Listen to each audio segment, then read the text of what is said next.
Hey there, I'm Jacob, and my network is made up mostly of my friends and family. However, it's kind of different than most because it's not always the same. It's often changing since, we move around a lot. And some of those friends I stick around with and keep talking, and we both influence each other continuously.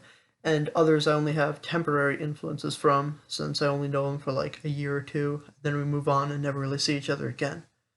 So I couldn't say I have a consistent network, but mostly how it would affect me and change my decisions is, let's say I had exposures to things. Like, say, if one of my friends went through a divorce or whatever else, then I would be much more sympathetic and aware of such a thing than I would if I had never heard about that or seen what it was personally, or if I had never had anyone around me go through such a thing. It would also change any of my political views and other stuff if I was surrounded by those and could have it explained by other friends around me. Like, what do you call it?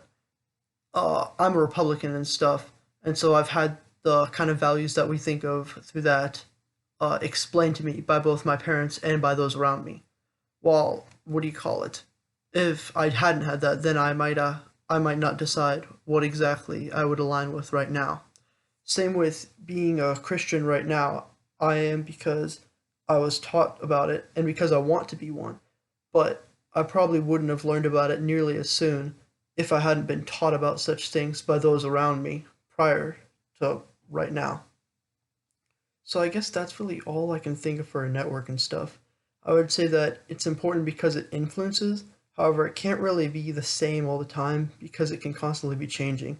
It can also change exactly how you use your network. Like, if I hang out with a bunch of guys that make a bunch of rough jokes and stuff, and they joke in a very mean way, while I have another friend that doesn't really ever joke or jokes in an incredibly polite manner, even if I've been friends with the other one for longer and I've always been with them, if I spend a lot of time with somebody else that jokes in such a rough way, then that'll probably change how some of my interactions with that first influence and that first friend that doesn't really interact in such a way and jokes very politely, if joking at all.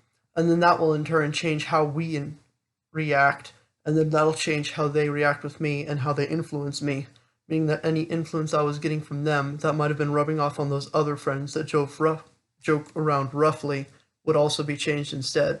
So I guess it's kind of a constantly changing thing. Uh, Honestly, I don't think there's really much else to say about it that I've learned so far. I'm not the sharpest guy with that. But yeah, that's me explaining my network. So thank you very much for your time, and I hope you have a nice day. Where's the stop button? There it is. I am not technically illiterate.